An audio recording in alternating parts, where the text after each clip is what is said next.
한도윤 본부장, 저 두 사람을 끌어내지 마세요.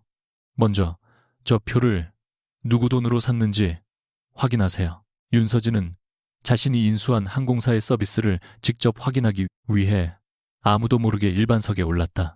그러나 출발 직전 1등석에서 남편 강태욱과 그의 내연녀 최나리를 마주쳤다. 태욱은 아내가 평범한 좌석에 앉았다는 이유로 공개적으로 비웃었지만 그가 자랑하던 1등석 표에는 서진조차 예상하지 못했던 비밀이 숨어 있었다. 그리고 비행기 문이 닫히기 직전 서진은 단 한마디로 그들의 화려한 여행을 멈춰 세웠다.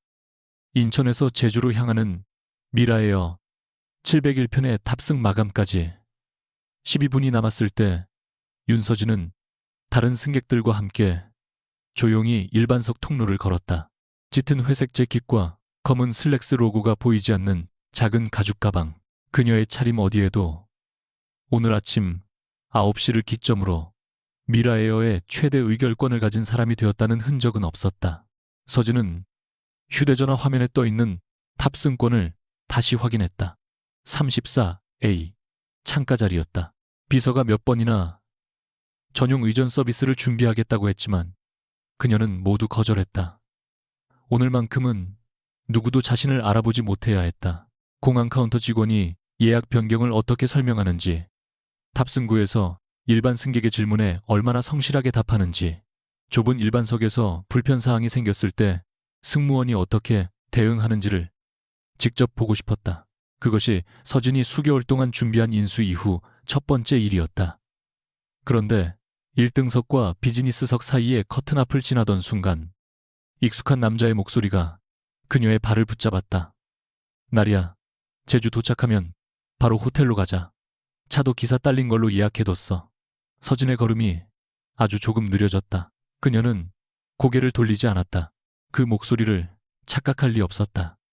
3년 동안 같은 침대에서 잠들었고 수백 번의 아침을 함께 먹었으며 불과 어젯밤에도 부산 출장을 간다던 남자의 목소리였다. 강태욱이었다. 서진이 천천히 고개를 돌렸을 때 태욱은 1등석 2A에 앉아 샴페인 잔을 들고 있었다. 그의 옆자리에는 최나리가 몸을 기대고 있었다. 나리는 서진이 2번 본 적 있는 여자였다. 한 번은 태욱의 회사 창립 기념식에서, 또 한 번은 강남의 한 갤러리에서였다. 그때마다 태욱은 그녀를 투자 자문사 직원이라고 소개했다. 그러나 지금 나리의 손은 태욱의 손등 위에 너무 자연스럽게 얹혀 있었다. 두 사람 사이의 거리는 업무 관계라고 부르기엔 지나치게 가까웠다. 먼저 서진을 발견한 것은 나리였다. 그녀는 잠시 눈을 크게 떴다가 곧 입술 끝을 올렸다. 당황보다는 재미를 발견한 표정이었다. 어머, 여보라고 부르던 분 아니세요? 나리가 일부러 목소리를 높였다. 태욱이 고개를 돌렸다. 그의 얼굴에서 웃음이 사라지는 데는 불과 한순간밖에 걸리지 않았다. 하지만 죄책감은 더 늦게도 나타나지 않았다. 오히려 그는 자신의 손을 빼기는커녕 나리의 손가락을 더 단단히 잡았다. 당신이 여기 왜 있어? 서진은 그의 질문보다 그 태도가 더 차갑게 느껴졌다. 그녀는 짧게 대답했다. 같은 질문을 하고 싶은데. 태욱은 잠깐 입술을 다물었다가 주변 승객들의 시선을 의식한 듯 헛웃음을 흘렸다. 나는 사업 때문에 제주 가는 거야. 서진의 눈이 나리에게 향했다. 나리는 태연하게 샴페인 잔을 들어 보였다. 서진이 물었다. 그럼 최나리 씨도 사업인가 봐요. 나리는 대답 대신 태욱의 어깨에 몸을 붙였다. 태욱은 낮게 말했다. 여기서 추하게 굴지 마. 사람들이 보잖아. 그 순간 서진의 눈빛이 아주 조금 달라졌다. 먼저 배신한 사람이 자신의 체면부터 걱정하고 있었다. 제가 추하게 굴고 있나요? 서진이 묻자 태욱은 한숨을 내쉬었다. 마치 말이 통하지 않는 사람을 상대한다는 듯한 표정이었다. 서진아, 상황을 복잡하게 만들지 말자. 당신도 우리 결혼이 오래전부터 끝나 있었다는 거 알잖아. 어젯밤까지는 몰랐는데 그건 당신이 알려고 하지 않았으니까. 태욱의 말에는 기묘한 원망이 섞여 있었다. 나리는 그 틈을 놓치지 않았다. 그녀가 서진의 탑승권을 힐끗 보더니 부드러운 웃음을 지었다. 34A면 꽤 뒤쪽이네요. 불편하시겠어요. 태욱 오빠가 미리 알았으면 업그레이드라도 해줬을 텐데. 태욱이 피식 웃었다. 됐어. 서진이는 그런 거 안 좋아해. 비싼 좌석 타는 걸 허영이라고 생각하거든. 서진은 대답하지 않았다. 사실 그녀는 좌석 등급을 허영이라고 말한 적이 없었다. 다만 3년 전 태욱이 결혼기념일에 회사 돈으로 명품 시계를 샀을 때 자신을 증명하려고 돈을 쓰는 습관은 언젠가 사람을 망가뜨린다고 말했을 뿐이었다. 태욱은 그 말을 아직도 모욕으로 기억하고 있는 모양이었다. 나리가 웃으며 말했다. 그래도 남편은 1등석인데 아내가 일반석이면 좀 그렇지 않아요. 다른 사람들은 두 분이 부부인 줄도 모르겠어요. 태욱은 서진을 위아래로 훑어봤다. 모를만 하지. 애초에 이 사람은 집에서도 늘 이런 식이야. 가진 게 있어도 누릴 줄을 몰라. 서진의 손가락이 가방 손잡이를 천천히 조였다. 당신이 누리고 있는 건 누구 것인데? 짧은 질문이었다. 태욱의 미간이 미세하게 움직였다. 그러나 그는 곧 비웃듯 말했다. 또 그 얘기야. 결혼했다고 평생 당신 집안에 고개 숙이고 살아야 해. 나도 내 능력으로 이 정도는 할 수 있어. 그래, 서진이 말했다. 그럼 다행이네. 1등석 앞쪽에 있던 승무원 한 명이 조심스럽게 다가왔다. 명찰에는 박소영이라고 적혀 있었다. 그녀는 세 사람 사이의 공기를 눈치챈 듯 예의 바른 목소리로 말했다. 고객님 탑승이 계속 진행 중이라 통로를 비워주시면 감사하겠습니다. 태욱은 승무원을 보지도 않고 손을 휘저었다. 아내랑 얘기 중입니다. 잠깐이면 돼요. 소영은 다시 차분하게 말했다. 죄송하지만 다른 고객님들의 이동을 위해 좌석으로 이동 부탁드립니다. 그제야 태욱이 그녀를 바라봤다. 내가 여기 1등석 고객인 건 보이죠? 소영의 얼굴이 굳었다. 좌석 등급과 관계없이 탑승 중에는 통로 확보가 필요합니다. 서비스가 왜 이래? 내가 미라에어를 몇 년을 탔는데. 나리도 거들었다. 그냥 저분 자리 찾아드리면 되잖아요. 저희 때문에 서 계신 것도 아닌데. 그러면서 그녀는 서진을 향해 웃었다. 언니, 혹시 목마르시면 물이라도 하나 가져다 달라고 할까요? 뒤쪽은 서비스 시작하려면 오래 걸리잖아요. 친절을 가장한 모욕이었다. 주위 몇몇 승객이 시선을 피했다. 어떤 남자는 괜히 신문을 펼쳤고 맞은편 여성은 이어폰을 끼면서도 두 사람의 대화를 계속 듣고 있었다. 서진은 나리를 한동안 바라보다가 말했다. 괜찮아요. 제 물은 제가 부탁할 수 있으니까. 나리가 입꼬리를 올렸다. 자존심은 있으시네요. 그러자 서진이 아주 조용히 덧붙였다. 남의 것으로 1등석에 앉아서 남의 자존심까지 걱정할 정도는 아니고요. 나리의 웃음이 멈췄다. 태욱이 자리에서 반쯤 일어나며 목소리를 낮췄다. 윤서진 선 넘지 마. 서진은 그의 눈을 똑바로 바라봤다. 선을 넘은 사람이 나야. 태욱은 바로 대답하지 못했다. 그때 서진의 휴대전화가 짧게 진동했다. 화면 위에 메시지가 하나 떠올랐다. 미라에어 지분 인수 절차가 오전 9시부로 완료되었습니다. 이사회 의결권, 위임도 정상 반영되었습니다. 발신자는 하성 모빌리티 그룹 전략실장이었다. 서진은 메시지를 읽은 뒤 화면을 껐다. 그 짧은 순간을 박소영 승무원이 우연히 보았지만 글자를 정확히 읽은 것은 아니었다. 다만 아침 브리핑 자료에서 본 이름이 계속 마음에 걸렸다. 인수회사 측 주요 관계자의 명단 맨 위에 윤서진이라는 이름이 있었기 때문이다. 얼굴 사진은 없었다. 대부분의 직원이 새로운 최대 주주의 실질적인 대표가 누구인지도 알지 못했다. 인수 과정 자체가 극도로 조용히 진행됐기 때문이다. 소영은 서진의 탑승권에 적힌 이름을 다시 보고 잠깐 숨을 멈췄다. 그러나 확신할 수 없었다. 그때 태욱이 다시 말했다. 서진아, 그냥 네 자리로 가. 서울 돌아가서 얘기하자. 서진이 물었다. 언제 돌아오는데? 사업 일정 끝나면 나리 씨랑. 태욱의 턱이 굳었다. 당신이 이런 식으로 나오니까 내가 집에 들어가기 싫었던 거야. 나리가 작게 한숨을 쉬며 태욱의 팔을 잡았다. 오빠, 그만해. 나 때문에 두 분 싸우는 것 같아서 싫어. 하지만 그녀의 눈에는 미안함보다 승자의 여유가 있었다.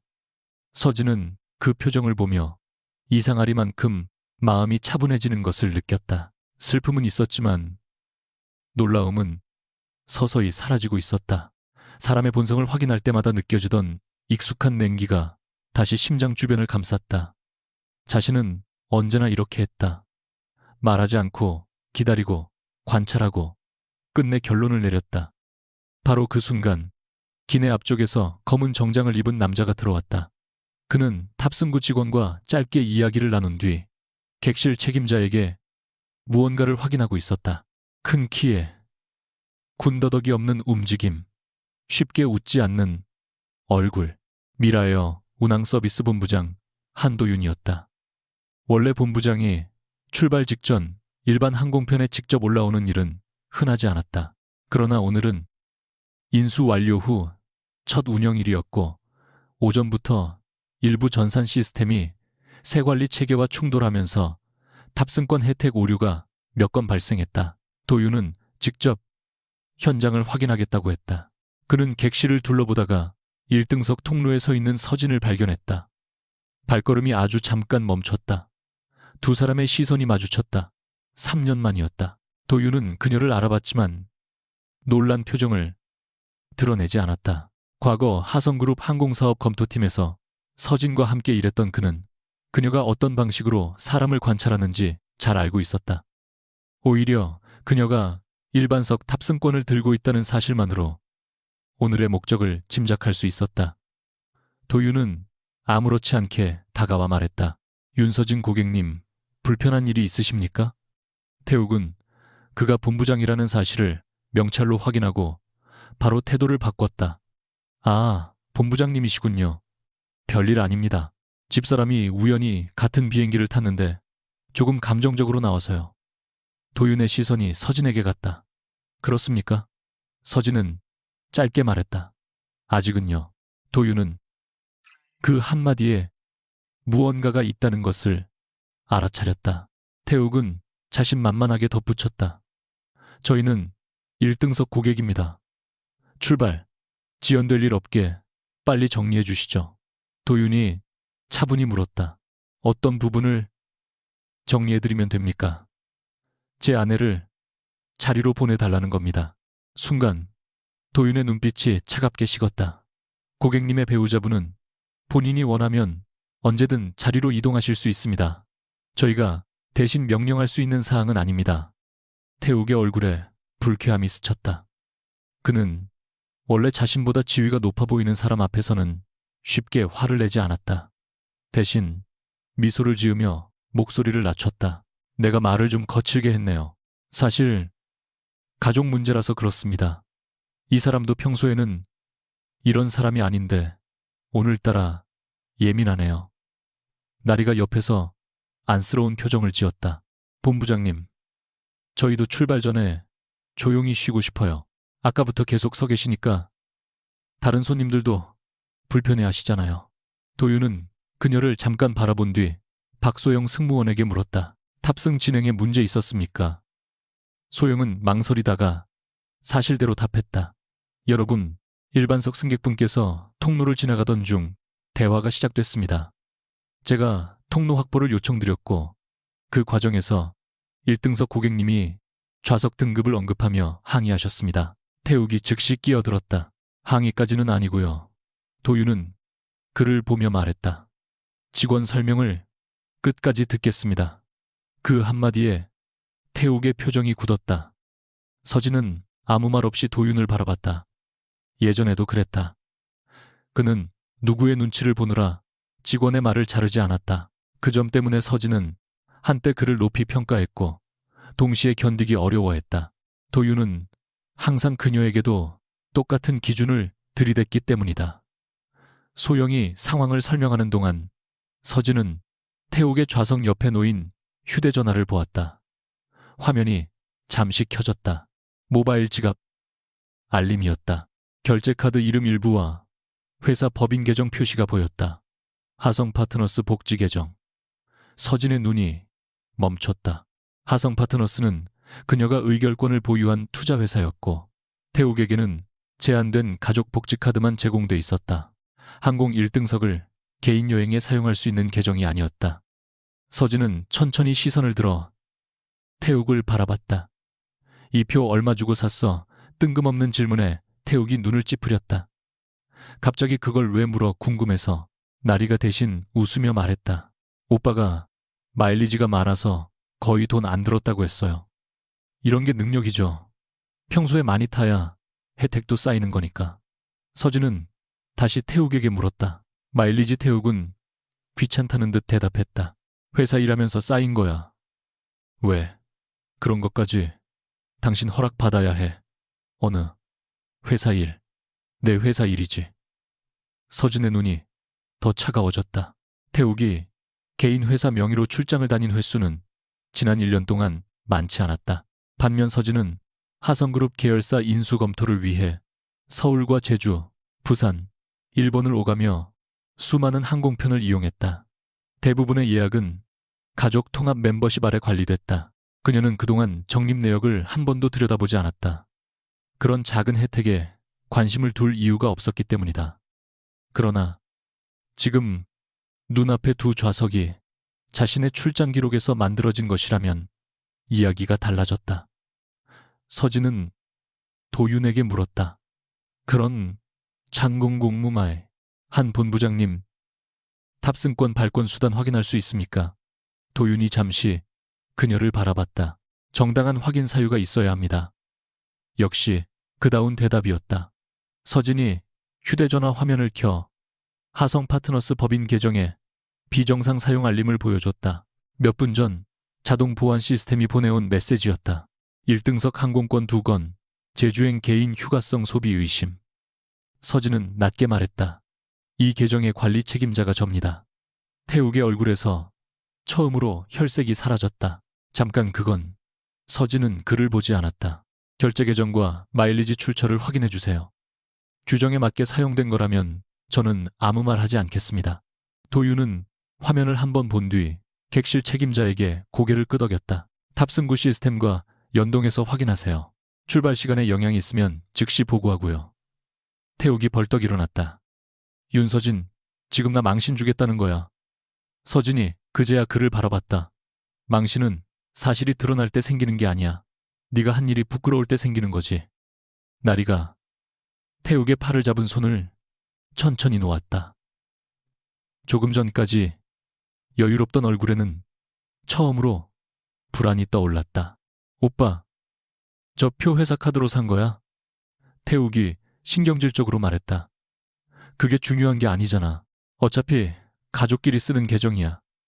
서진이 조용히 정정했다. 가족 계정 아니야. 임직원 업무와 승인된 복지 범위에서 사용하는 법인 계정이야. 당신 남편이 쓰는 게 뭐가 문제야. 남편이라서 회사 돈을 개인 여행에 써도 된다는 규정은 없어. 태욱의 목소리가 높아졌다. 몇 푼 되지도 않는 돈 가지고 사람을 도둑 취급해. 서진은 웃지 않았다. 아까는 네 능력으로 산 표라고 했잖아. 그 한마디에 주변이 조용해졌다.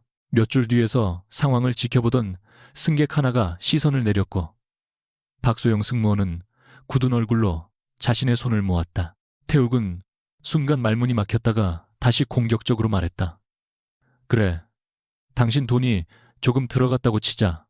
그럼 뭐 그것 때문에 이 비행기에서 날 끌어내리기라도 하겠다는 거야.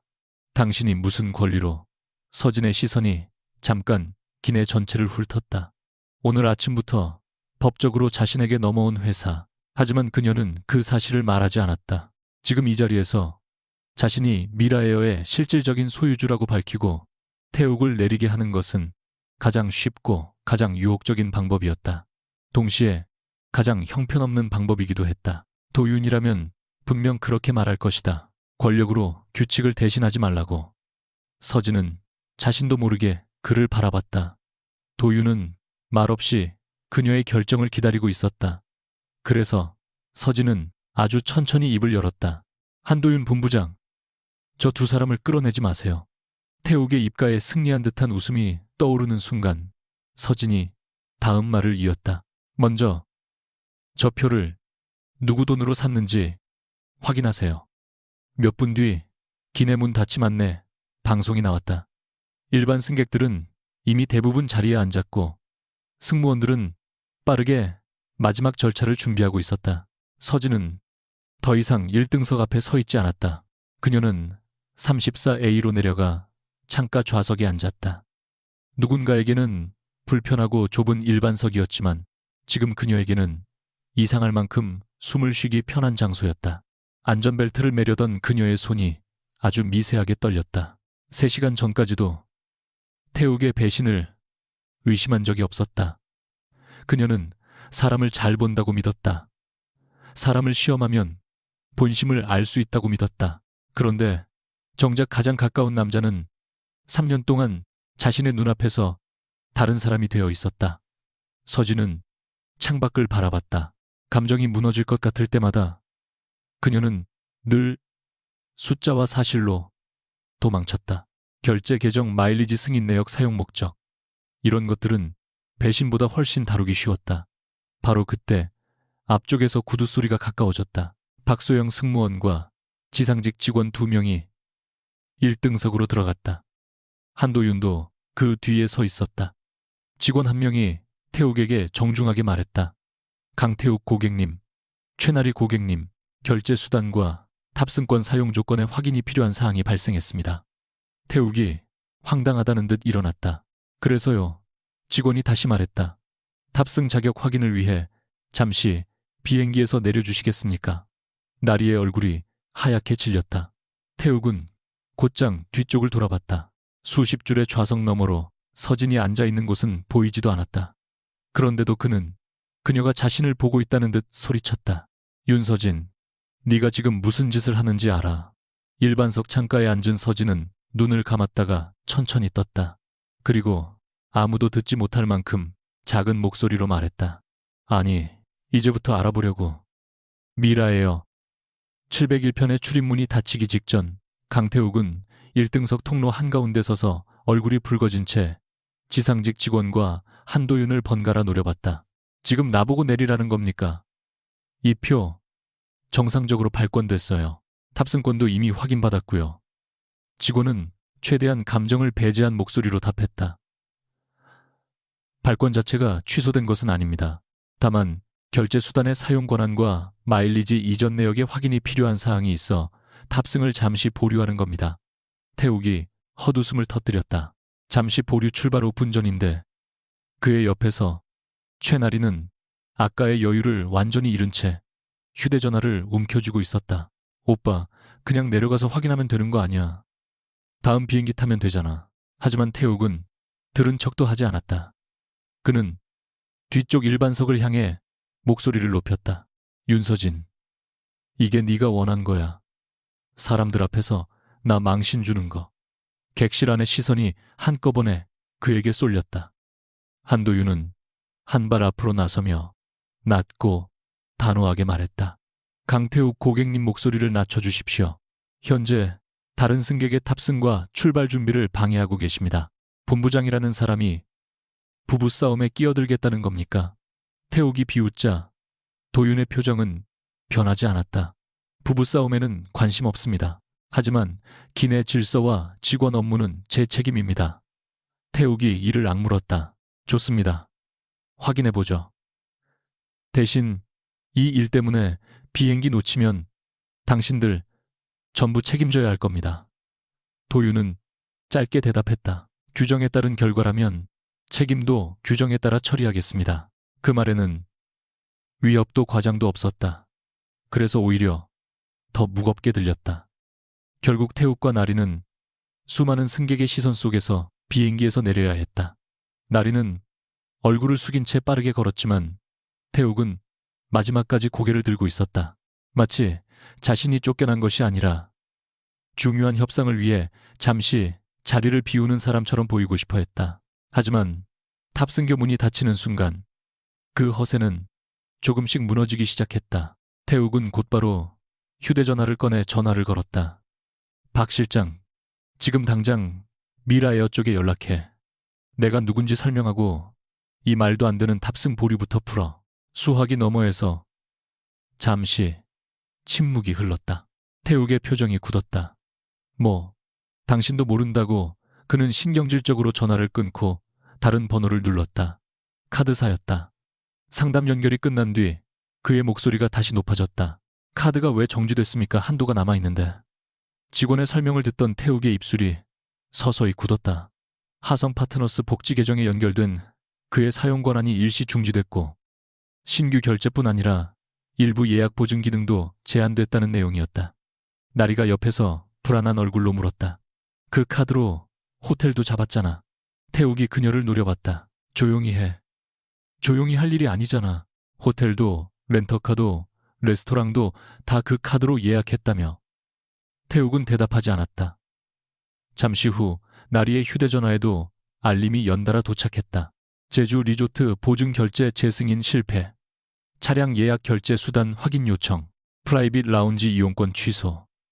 나리는 화면을 바라보다가 천천히 태욱에게 고개를 돌렸다. 오빠, 나한테 네 회사 카드라고 했잖아. 회사 카드나 가족 회사 카드나 뭐가 달라 많이 다르지. 나리의 목소리가 처음으로 차가워졌다. 특히 그 회사가 네 회사가 아니라면. 그 시각 비행기는 활주로를 향해 움직이고 있었다. 윤서진은 34A 좌석에 앉아 창밖을 바라봤다. 출발 안내 방송이 끝났고 승무원들이 마지막 점검을 마치고 있었다. 조금 전의 소라는 마치 다른 사람의 일처럼 멀게 느껴졌다. 그런데 심장은 여전히 이상할 만큼 천천히 무겁게 뛰고 있었다. 서진은 자신이 태욱을 향해 화를 내지 않았다는 사실이 오히려 두려웠다. 분노보다 먼저 찾아온 감정은 수치심이었다. 자신이 사람을 잘 본다고 믿었던 오만함에 대한 수치심. 3년 동안 한 남자의 결핍과 열등감을 가까이에서 보면서도 그것을 사랑으로 감쌀 수 있다고 착각했던 자신에 대한 수치심이었다. 휴대전화가 비행 모드로 전환되기 직전 메시지 하나가 들어왔다. 전략실에서 보낸 보고였다. 강태욱 명의로 등록된 하성 파트너스 가족 복지카드 사용 내역 가운데 최근 6개월간 규정 외 사용 의심 거래가 다수 확인되었다는 내용이었다. 서진은 화면을 오래 바라보다가 짧게 답했다. 개인 자산에는 손대지 말 것. 회사와 연결된 사용 권한만 중지하고 정식 감사 절차를 밟을 것. 메시지를 보낸 뒤 그녀는 눈을 감았다. 가장 쉬운 방법은 전부 막아버리는 것이었다. 계좌도 차도 집도 카드도. 하지만 태욱의 개인 재산까지 손댄다면 그것은 처벌이 아니라 감정풀이가 된다. 그녀는 그 정도로 무너지고 싶지 않았다. 그때 객실 앞쪽에서 한도윤이 일반석으로 걸어왔다. 그는 서진의 옆 빈 좌석에 앉지 않고 통로에 선 채 낮게 말했다. 대표님, 서진이 눈을 떴다. 기내에서는 고객님이라고 하셨잖아요. 지금은 승객들이 거의 잠들었습니다. 그래도 고객으로 대하세요. 오늘은 그걸 보러 온 거니까. 도윤은 잠시 그녀를 보다가 말했다. 그게 문제라는 생각은 안 드십니까? 서진의 눈빛이 가늘어졌다. 뭐가요? 직원들한테 대표님이라는 사실을 숨겨놓고 평소 모습을 확인하겠다는 방식 말입니다. 서진은 창밖을 보며 대답했다. 내가 누군지 알면 다르게 행동하니까요. 도윤은 바로 반박하지 않았다. 비행기가 서서히 속도를 높였고 기체가 활주로를 박차고 올라가는 순간 둘 사이에도 짧은 침묵이 생겼다. 안전벨트 표시등이 꺼진 뒤 도윤이 다시 말했다. 그럼 사람들이 대표님 앞에서만 잘하는지 확인할 수는 있겠죠. 하지만 대표님이 사람을 믿는 법을 배우는 데는 전혀 도움이 안 됩니다. 서진이 고개를 돌렸다. 여전히 남의 사생활에 관심이 많네요. 관심 없습니다. 그런데 훈계는 하네요. 회사 운영 방식이 사생활입니까? 도윤의 말이 정확해서 더 거슬렸다. 서진은 차갑게 말했다. 당신은 3년 전에도 항상 이런 식이었어요. 맞는 말만 골라서 사람 기분 나쁘게 하는 재주. 도윤의 입가에 아주 미세한 웃음이 스쳤다. 대표님은 그때도 듣기 싫은 말은 전부 무례하다고 했습니다. 서진은 대답하지 않았다. 과거 하성그룹이 항공사업 진출을 검토하던 시절 도윤은 그녀가 가장 신뢰했던 실무 책임자였다. 동시에 가장 자주 충돌했던 사람이기도 했다. 서진은 사람을 몰래 관찰하는 방식으로 문제를 찾으려 했고, 도윤은 직원에게 기준을 먼저 알리고 그 기준을 지키게 하는 것이 경영이라고 주장했다. 결국 둘은 한 사건을 계기로 완전히 갈라졌다. 서진은 그 기억을 꺼내고 싶지 않았다. 그녀가 말을 돌렸다. 박소영 승무원은 괜찮아 보이더군요. 1등석 승객이 압박해도 원칙대로 대응했고, 도윤이 고개를 끄덕였다. 그런 직원이 평가에서 불이익 받지 않게 시스템을 만드는 게 대표님 일입니다. 일부러 곤란하게 만든 뒤 잘 버티는지 시험하는 게 아니라요. 서진은 그 말을 듣고 한동안 아무 말도 하지 못했다. 제주공항에 도착한 뒤에도 서진은 별도의 의전 차량을 부르지 않았다. 그녀는 일반 승객들과 함께 수화물 수취장을 지나 터미널 밖으로 나왔다. 도윤은 몇 미터 뒤에서 따라왔다. 원래 그는 당일 서울로 돌아갈 예정이었지만 인수 첫날 서비스 점검 일정이 겹치면서 서진과 함께 제주 지점 운영 현황을 확인하게 됐다. 공항 밖에 준비된 미라에어 셔틀버스를 본 서진은 그대로 탔다. 도윤이 물었다. 차량은 안 타십니까? 직원 이동 차량도 서비스의 일부잖아요. 또 잠입조사입니까? 이번에는 제가 대표라는 거 기사님도 알고 있습니다. 그나마 발전했군요. 서진이 눈을 흘겼지만 아무 말도 하지 않았다. 버스 안에는 객실 승무원 몇 명과 지상 근무 직원들이 함께 타고 있었다. 그들은 서진을 보고 긴장했지만 서진은 일부러 질문을 많이 하지 않았다. 대신 그들의 표정과 대화를 들었다. 오전 시스템 변경 때문에 탑승 혜택 적용 오류가 있었다는 말. 새 인수 주체가 비용 절감을 이유로 인력을 줄이지 않을까 걱정된다는 말. 그리고 현장 직원들 사이에서 떠도는 소문들이 들렸다. 서진은 그중 한 문장에서 시선이 멈췄다. 전 경영진 쪽에서는 새 주인이 서비스보다는 수익성만 본다고 하던데. 직원 하나가 조심스럽게 말했다. 도윤은 아무 반응도 하지 않았지만 서진은 기억해뒀다. 누군가 내부에서 인수 주체에 대한 불신을 의도적으로 키우고 있을 가능성이 있었다. 그녀는 휴대전화 메모에 짧게 적었다. 인력 감축, 소문 출처 확인. 그러나 곧 손을 멈췄다. 또 몰래 추적할 생각부터 한 자신이 우스웠다. 잠시 고민한 뒤 도윤에게 화면을 보여주며 말했다. 이 소문 공개적으로 직원 간담회에서 확인하죠. 도윤은 그녀를 바라봤다. 이번에는 시험 안 하시고요. 비웃을 거면 말 안 합니다. 비웃는 게 아니라 기록하는 겁니다. 뭘요? 대표님이 질문하는 법을 배우기 시작했다는 걸요. 서울에서는 상황이 더 빠르게 악화되고 있었다.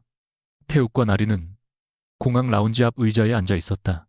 다음, 제주행 항공편을 새로 사려 했지만 태욱이 내민 2장의 카드 중 한 장은 사용 정지, 다른 한 장은 한도 초과였다. 결국 그는 자신의 개인 계좌에서 일반석 2장을 결제해야 했다. 그것만으로도 그의 자존심은 심하게 상했다. 나리는 더 이상 웃지 않았다. 나 1등석 아니어도 괜찮아. 그녀가 말했지만 그 말투는 전혀 괜찮지 않은 사람의 것이었다. 태욱이 날카롭게 대꾸했다. 내가 해결한다고 했잖아. 뭘 해결해? 호텔 보증도 취소됐고 차도 취소됐어. 그리고 방금 네가 회사에 전화하는 거 들었는데 네 회사 재무팀도 그 카드가 네 회사 카드 아니라고 하던데. 태욱의 표정이 굳었다. 서진이가 일부러 그렇게 만든 거야. 원래부터 내게 아닌 걸 막은 거라면서. 우리 부부야. 공동생활을 하는데 카드 하나 쓰는 게 무슨 범죄야. 나리는 한동안 그를 바라보다가 조용히 물었다. 그럼 나한테 왜 네가 다 벌어서 산 것처럼 말했어? 태욱은 대답하지 않았다. 그 질문이 가장 듣기 싫었기 때문이다. 그는 평생 윤서진의 남편이라는 꼬리표가 싫었다. 결혼 초기만 해도 그는 자신이 곧 하성그룹의 핵심 사업에 참여하게 될 것이라 믿었다. 그러나 서진은 단 한 번도 그에게 그룹 직책을 만들어주지 않았다. 오히려 자기 회사부터 제대로 키우라고 했다. 처음에는 자존심을 세워주는 말이라고 생각했지만 시간이 갈수록 그는 그것을 냉대라고 받아들였다. 서진에게는 큰 돈도 아닌 몇 천만 원이 자신에게는 체면을 세우는 수단이었다. 그래서 한 번, 두 번 복지카드를 썼고 마일리지를 옮겼고 법인 할인 혜택을 개인 일정에 적용했다. 아무도 뭐라고 하지 않았다. 그 순간부터 태욱은 그것이 자신의 권리라고 믿기 시작했다. 오후 늦게 서진과 도윤은 제주지점 직원들과 작은 회의실에 앉았다. 서진은 임직원들에게 자신이 오늘 어떤 방식으로 탑승했는지 숨기지 않았다. 일반 승객으로 서비스를 직접 확인해보고 싶었습니다. 하지만 앞으로는 이런 식의 비공개 평가를 정례화하지 않겠습니다. 직원들 사이에서 미묘한 긴장이 흘렀다. 예상하지 못한 말이었다. 한 직원이 조심스럽게 물었다. 그럼 오늘 보신 문제는 어떻게 처리됩니까? 서진은 잠시 생각한 뒤 답했다. 개인별 처벌보다 시스템부터 보겠습니다. 현장에서 규정을 지키는 직원이 고객 등급 때문에 압박받지 않는지, 상급자가 민원 때문에 원칙을 뒤집는 구조는 없는지 확인하겠습니다. 도윤은 옆에서 아무 말도 하지 않았지만 그의 표정이 아주 조금 누그러졌다. 서진은 회의를 이어갔다. 그러던 중 전략실에서 보낸 긴급 보고가 도착했다. 태욱과 연관된 계정에서 단순한 항공권 결제보다 더 큰 이상 거래가 발견됐다는 내용이었다. 몇 달 전 제주 해안 복합 리조트 개발 프로젝트에 계약금 명목으로 거액이 송금됐고 해당 프로젝트 투자 설명서에는 태욱이 하성그룹과 전략적 협력 관계에 있는 것처럼 적혀 있었다. 서진의 손이 화면 위에서 멈췄다. 회사 돈이 직접 빠져나간 것은 아니었다. 더 복잡했다. 태욱이 가족 관계에서 얻은 신용과 명성을 투자 유치에 이용한 흔적이었다. 그리고 투자자 소개자 명단에는 최나리의 이름도 있었다. 서진은 화면을 잠시 내려다보다가 말했다. 한 본부장님, 네, 오늘 저녁 일정 취소할 수 있습니까? 이유를 물어도 됩니까? 서진이 휴대전화를 그에게 건넸다. 남편이 생각보다 훨씬 큰 거짓말을 한 것 같아서요. 도윤은 보고서를 천천히 읽었다. 그는 서진에게 불필요한 위로나 동정을 건네지 않았다.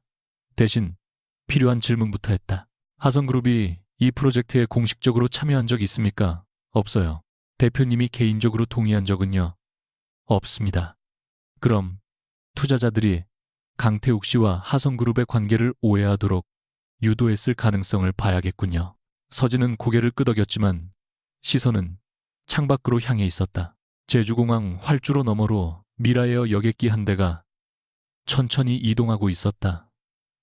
몇 시간 전까지만 해도 그녀는 남편의 외도만 발견했다고 생각했다. 그것만으로도 결혼은 끝낼 수 있었다. 그러나 지금은 더 오래되고 깊은 무언가가 모습을 드러내고 있었다. 태욱은 자신에게서 사랑만 훔친 것이 아니었다. 자신이 가진 이름과 신뢰, 심지어 그녀가 일하며 쌓아온 기록까지 조금씩 자신의 것으로 바꿔 사용해왔다. 서진이 낮게 말했다. 이상하죠. 나는 사람이 거짓말하는 걸 제일 싫어했는데 정작 집에서 무슨 일이 벌어지는지는 아무것도 몰랐어요. 도윤은 잠시 침묵하다가 대답했다. 사람을 멀리서 관찰하는 것과 가까이서 믿는 건 다른 일이니까요. 서진은 씁쓸하게 웃었다. 또 맞는 말이네요. 도윤이 말했다. 이번에는 기분 나빠하지 마십시오. 이미 나빴어요. 짧은 말이었지만 두 사람 사이의 공기는 처음보다 조금 부드러워졌다. 바로 그때 서진의 휴대전화가 울렸다. 화면에는 강태욱이라는 이름이 떠 있었다. 그녀는 한참 바라보다가 전화를 받았다. 태욱은 인사도 없이 말했다. 윤서진, 오늘 밤 서울로 와. 할 말 있어. 서진의 눈빛이 차갑게 식었다. 나도 있어. 당신이 무슨 짓을 했는지 알아. 서진은 몇 초 동안 침묵했다가 조용히 답했다. 아니, 내가 궁금한 건 그 반대야. 뭐, 당신이 내 이름으로 대체 무슨 짓을 했는지. 전화기 너머가 순간 조용해졌다. 그 침묵 하나만으로 서진은 자신의 의심이 틀리지 않았다는 것을 알 수 있었다. 태욱은 곧 목소리를 낮추었다. 누가 당신한테 뭘 보여줬는지 모르겠는데 먼저 내 얘기부터 들어. 내일 서울에서 봐. 내일 오늘은 회사 일해야 해. 태욱이 비웃듯 말했다. 지금도 회사가 나보다 중요해. 서진은 그 질문을 듣고 한동안 아무 말도 하지 않았다. 예전 같았으면 죄책감을 느꼈을 것이다. 자신이 너무 바빠서 남편을 외롭게 만든 건 아닐까. 자신이 너무 차가워서 그가 다른 사람을 찾은 건 아닐까. 하지만 이제는 그 질문 속에 숨은 책임 전가가 선명하게 보였다. 그녀는 차분히 말했다. 내가 일을 많이 한 것과 당신이 거짓말한 건 다른 문제야. 내 잘못이 있다고 해도 그게 당신 행동을 없던 일로 만들어주진 않아. 태욱이 무언가 말하려 했지만 서진은 먼저 전화를 끊었다. 손끝이 다시 조금 떨렸다. 도윤은 그것을 봤지만 모른 척했다. 대신 회의실 문을 열며 말했다. 저녁 운영 점검은 제가 맡겠습니다. 대표님은 보고서부터 확인하십시오.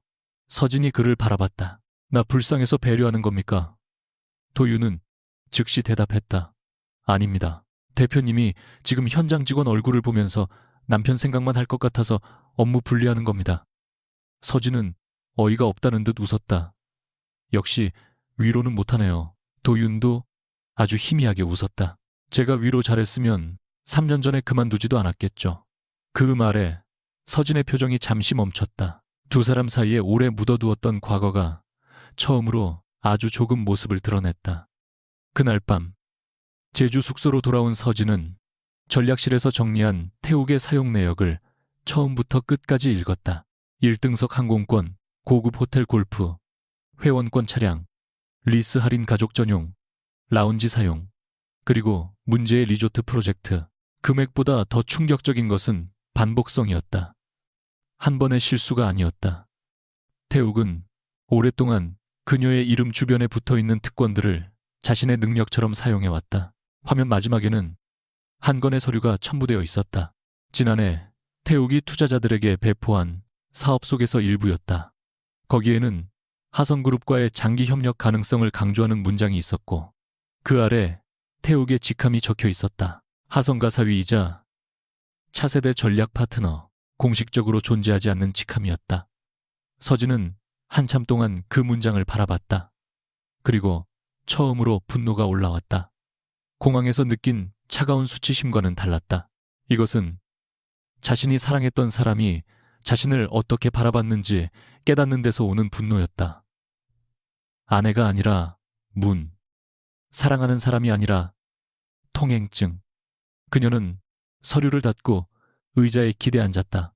잠시 후 도윤에게 메시지를 보냈다.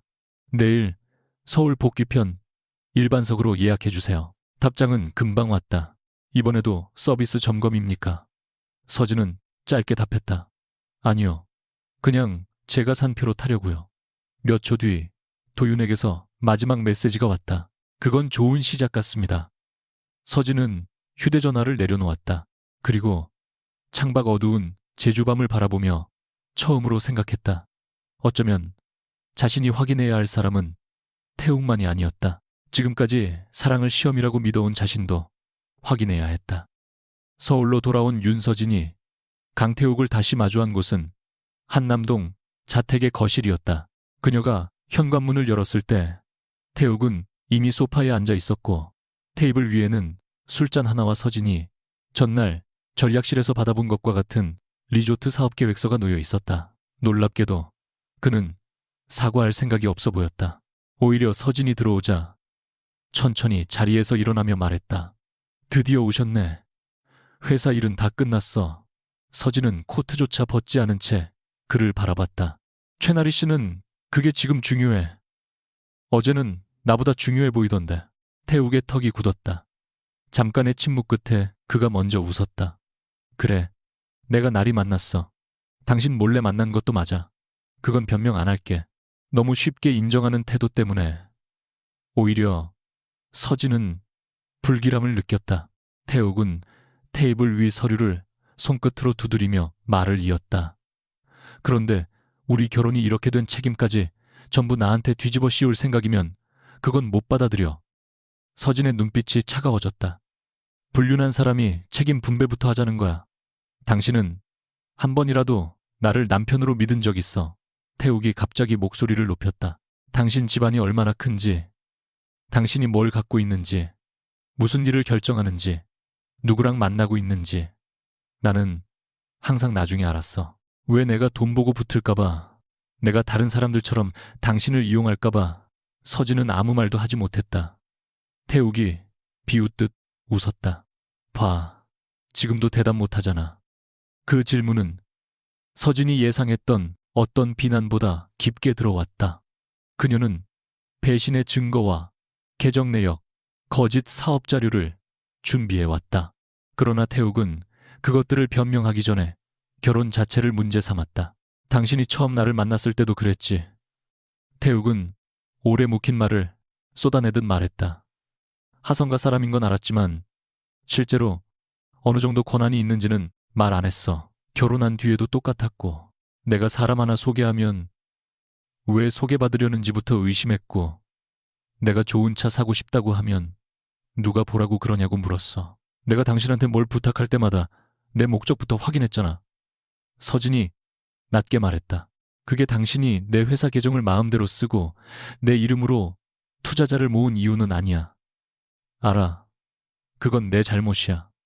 태욱이 예상외로 쉽게 인정했다. 근데 당신 잘못도 없어지는 건 아니야. 서진의 입술이 굳었다. 태욱은 한 발 다가왔다. 윤서진, 당신은 사람을 사랑한 게 아니라 시험했어. 내가 돈 없어도 당신 옆에 있는지, 권력 없어도 당신을 대하는 태도가 같은지, 당신이 아무것도 안 줘도 떠나지 않는지 계속 시험했지. 그런데 나는 대체 언제 합격하는 건데? 그의 눈에는 분노만 있는 것이 아니었다. 오래된 열등감과 상처가 뒤섞여 있었다. 서진은 처음으로 그 감정을 정면으로 보았다. 그래서 더 아팠다. 태욱이 다시 물었다. 나를 사랑한 적은 있어. 서진은 대답하려다 멈췄다. 분명 사랑했다. 하지만 그 사랑 안에 의심이 없었다고 말할 자신은 없었다. 몇 초의 침묵이 흘렀고 그 짧은 침묵 하나가 태욱에게는 충분한 대답이 된 듯했다. 그는 고개를 끄덕이며 씁쓸하게 웃었다. 그래, 역시 그랬네. 서진은 숨을 천천히 들이쉬었다. 내가 당신을 의심한 것, 내 삶을 전부 보여주지 않은 것, 그건 인정해. 하지만 당신이 받은 상처가 다른 여자와 나를 속일 권리를 주진 않아. 그리고 더 중요한 게 있어. 그녀는 테이블 위 사업계획서를 집어 펼쳤다. 하성그룹과 전략적 협력관계, 하성가 사위이자 차세대 전략 파트너, 이건 누가 허락했어? 태욱의 눈빛이 순간 흔들렸다. 투자자들한테 사업 가능성을 설명한 것뿐이야. 가능성 서진이 종이를 넘겼다. 여기에는 하성 계열사와 장기 공급 계약이 예정돼 있다고 적혀 있어. 그런 논의조차 한 적 없어. 예정이라고 했지 확정이라고 안 했어. 투자자들이 그 차이를 정말 알았을까? 태욱은 입을 다물었다. 서진은 더 낮은 목소리로 말했다. 당신이 내 이름을 빌린 게 처음이 아니더라. 골프 회원권 행사 초청 차량, 리스 할인, 심지어 투자자 미팅까지. 왜 태욱의 얼굴이 일그러졌다. 당신 옆에서 살아봐. 어디를 가도 사람들이 나를 강태욱으로 안 봐. 윤서진 남편으로 보지. 내가 회사를 키워도 장인 도움받은 거라 하고, 내가 계약을 따와도 하성 이름 덕이라 그래. 그런데 정작 당신은 단 한 번도 나한테 힘을 빌려주지 않았어. 그래서 몰래 가져갔어. 적어도 내가 가진 걸로 뭔가 만들어보고 싶었어. 그건 당신 게 아니었어. 서진의 목소리가 처음으로 흔들렸다. 내 이름도, 내가 쌓은 신뢰도, 내 직원들이 만든 관계도 당신 장식품이 아니야. 태욱이 날카롭게 받아쳤다. 그럼 나는 당신한테 뭐였는데? 남편이었어. 아니면 실패할 때 잘라낼 수 있는 투자 대상이었어. 두 사람 모두 더 이상 말을 잇지 못했다.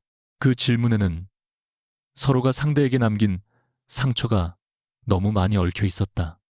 같은 시각, 청담동의 한 카페에서 최나리는 태욱과 함께 추진하던 리조트 프로젝트의 투자 자료를 처음부터 다시 보고 있었다. 전날까지만 해도 그녀에게 이 서류는 화려한 미래의 입장권이었다.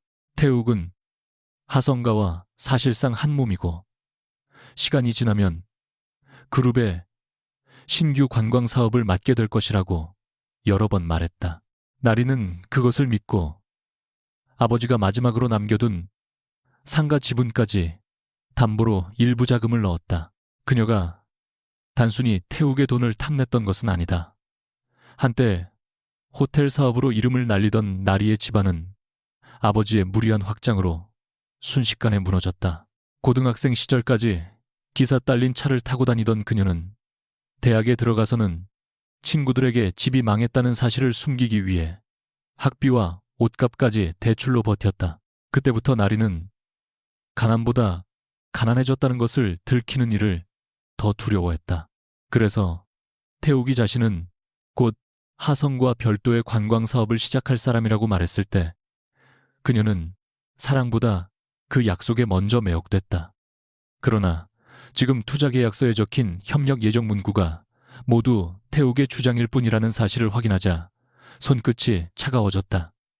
그녀는 즉시 태욱에게 전화를 걸었다. 오빠, 나 하나만 정확히 물을게. 하성에서 우리 프로젝트에 들어오기로 한 거 맞아? 태욱은 한동안 답하지 않았다.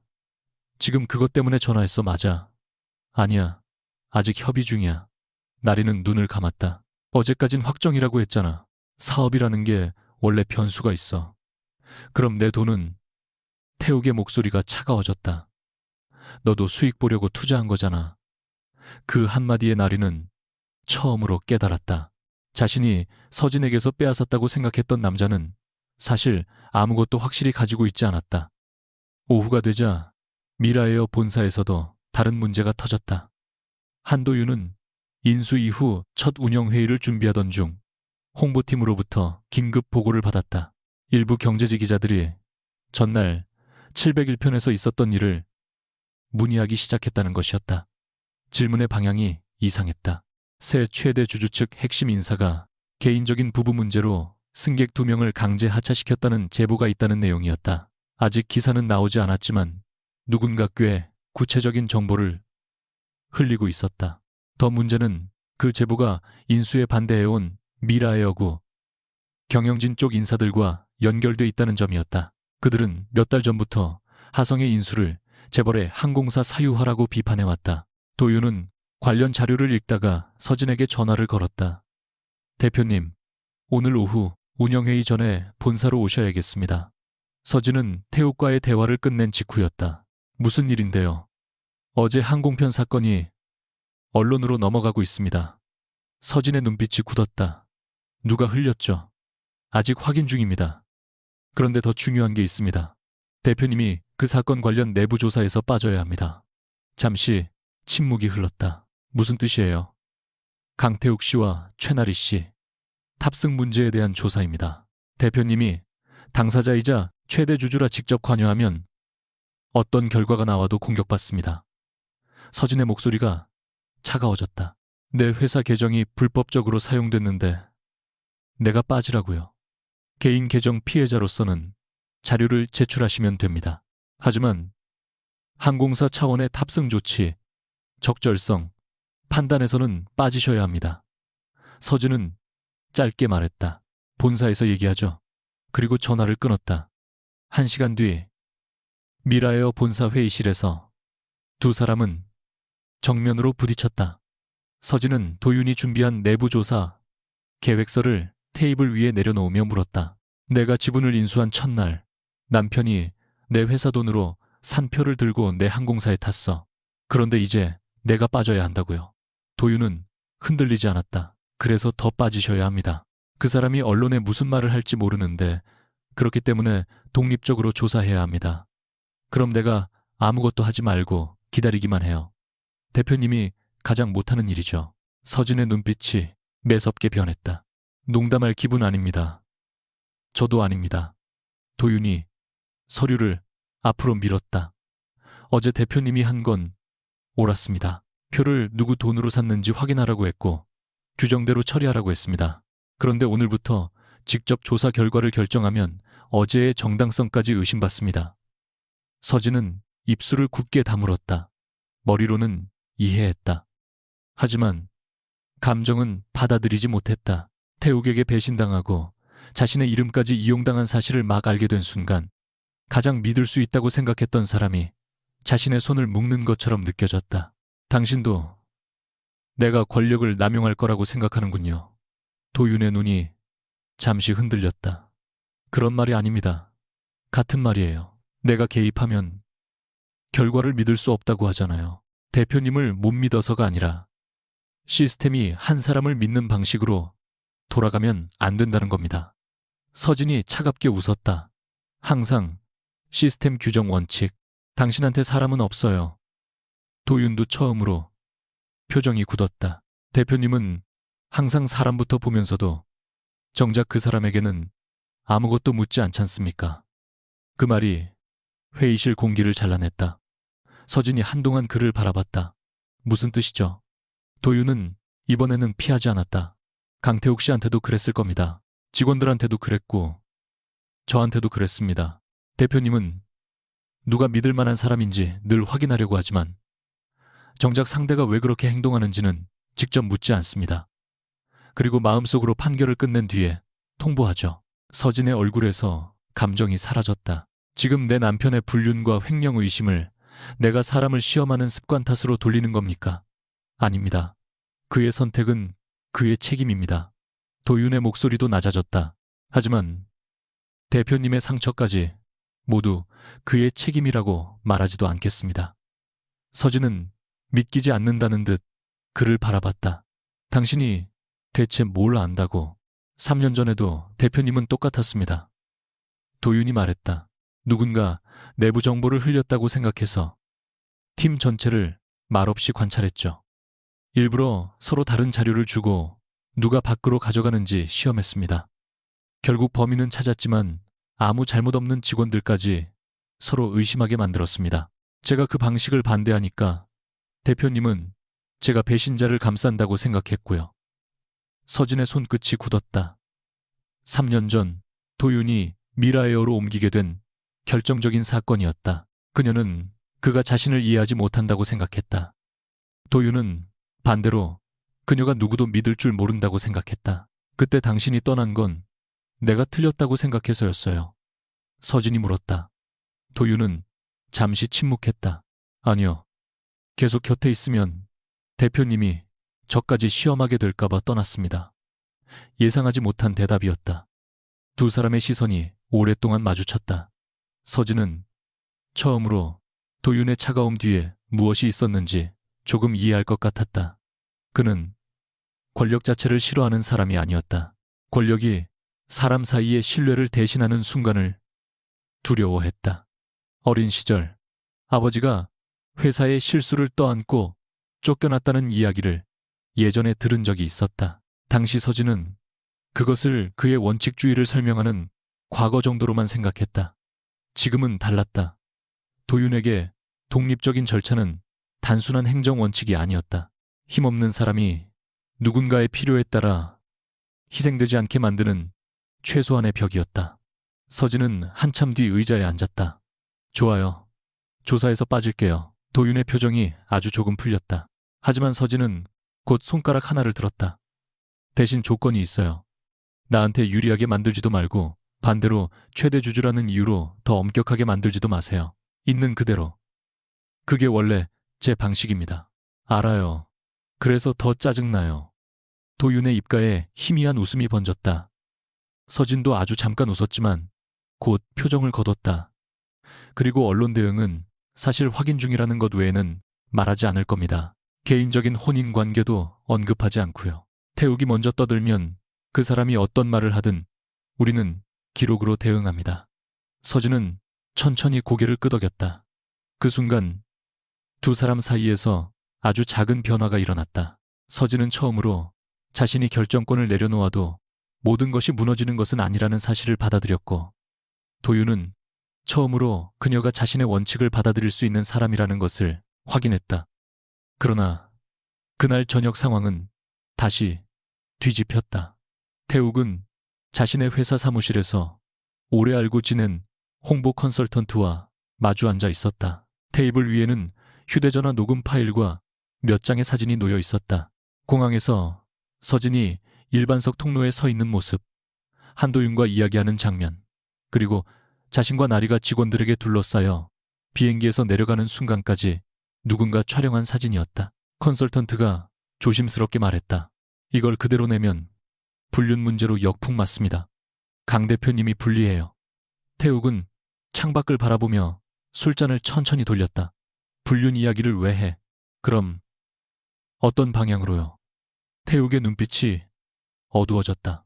새 주인이 인수 첫날부터 항공사를 개인 감정에 썼다는 쪽으로 가. 컨설턴트가 얼굴을 굳혔다. 사실관계가 다르면 위험합니다. 사실이 뭔데? 서진이가 한마디 하고 바로 내 탑승이 막힌 건 맞잖아. 결제 수단 문제가 있었다면서요. 태욱은 차갑게 말했다. 그 부분은 빼. 컨설턴트는 잠시 그를 바라봤다. 태욱도 자신이 지금 무엇을 하려는지 알고 있었다. 한때 사랑했던 여자를 사회적으로 공격하려 하고 있었다. 하지만 공항에서 수백 명 앞에 끌려 나온 순간부터 그의 수치심은 분노로 변했고 서진이 자신의 사업까지 들여다보기 시작했다는 사실이 그 분노를 공포로 바꿔놓았다. 그녀가 끝까지 파고들면 자신이 쌓아온 모든 것이 무너질 수 있었다. 그래서 그는 먼저 그녀의 신뢰를 무너뜨리기로 했다. 태욱은 휴대전화를 내려놓으며 말했다. 제목은 이렇게 잡아. 재벌가 상속녀 남편 사생활 문제로 항공편까지 멈춰 세웠나. 컨설턴트가 낮게 물었다. 정말 여기까지 하시겠습니까? 태욱은 잠시 대답하지 않았다. 그리고 결국 말했다. 윤서진이 나한테 가르쳐준 게 하나 있어. 약점을 먼저 들키면 끝이라는 거야. 몇 시간 뒤 기사 초안 하나가 익명의 제보를 인용한 채 편집국 서버에 올라갔다. 기사가 공개된 것은 다음날 오전 8시 17분이었다. 제목은 자극적이었다. 미라에어 새 실소유주 남편 사생활 문제로 승객 강제 하차 의혹. 기사에는 윤서진의 이름이 직접 적혀 있지 않았지만 하성 모빌리티 그룹 오너가 출신 인사라는 표현만으로도 누구를 가리키는지 알아보는 데는 오래 걸리지 않았다. 사진도 있었다. 1등석 통로에 서 있는 서진 한도윤과 대화하는 모습, 그리고 강태욱과 최나리가 탑승교로 나가는 장면. 익명의 제보자는 최대 주주 측 인사가 개인적 분노 때문에 출발 직전 두 승객의 탑승을 막았다고 주장했다. 오전 9시가 되기 전에 검색어 상위권에는 미라에어, 하성그룹, 재벌가 갑질이라는 단어가 함께 올라왔다. 미라에어, 본사, 회의실에서 기사를 읽던 서진은 끝까지 표정을 바꾸지 않았다. 홍보팀장은 조심스럽게 말했다. 대표님, 사실관계 정정 자료를 바로 내겠습니다. 두 승객의 결제 문제와 법인 계정 사용 내역을 공개하면 분위기 뒤집을 수 있습니다. 서진이 고개를 들었다. 개인 결제 내역을 언론에 공개한다고요. 강태욱 대표가 먼저 사실을 왜곡했습니다. 그래도 안 됩니다. 그녀의 대답은 단호했다. 회의실에 있던 몇몇 임원이 당황한 표정을 지었다. 서진은 자료를 덮으며 말했다. 우리가 가진 정보가 진짜라고 해서 전부 공개할 권리가 생기는 건 아니에요. 탑승 조치가 적절했는지부터 확인하세요. 한 임원이 답답한 듯 말했다. 하지만 여론은 기다려주지 않습니다. 서진은 잠시 침묵했다가 말했다. 그래서 더 빨리 결론 내리려고 하면 안 됩니다. 내가 이 사건 당사자인데 내가 결론까지 정하면 기사 내용만 증명해 주는 겁니다. 한도윤은 맞은편에서 아무 말 없이 그녀를 보고 있었다. 바로 이틀 전까지만 해도 그는 서진이 감정을 앞세워 조사에 개입할 가능성을 걱정했다. 그런데 지금 서진은 가장 강력한 반격 수단을 스스로 내려놓고 있었다. 서진이 회의 참석자들을 바라보며 말을 이었다. 오늘부로 701편 탑승 관련 내부 조사에서 나는 완전히 빠지겠습니다. 조사팀은 준법 감시, 운항 서비스 외부 자문 인력으로 구성하세요. 최종 보고서도 내 결재 없이 이사회 감사위원회로 바로 올라가게 하세요. 한 임원이 놀라 물었다. 대표님 승인 없이요? 네. 나도 다른 당사자와 똑같이 자료 요청을 받으면 제출하고 질문을 받겠습니다. 도윤이 처음으로 입을 열었다. 그 방식이 맞습니다. 서진은 그를 바라봤다. 대신 한 본부장님도 조사팀에서 빠지세요. 예상하지 못한 말에 도윤의 눈썹이 미세하게 움직였다.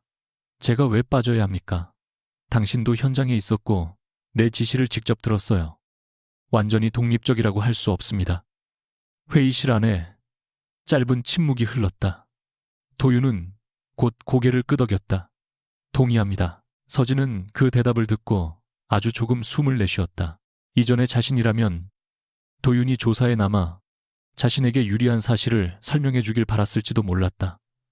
그러나 이제는 달랐다. 자신에게 필요한 것은 자신을 믿어주는 사람이 아니라 누구라도 믿을 수 있는 결과였다. 서진은 홍보팀장을 향해 말했다. 공식 입장은 하나만 냅니다. 사실관계를 독립적으로 확인 중이며 조사 결과를 공개하겠다고. 내 혼인 관계에 대한 질문에는 답하지 마세요.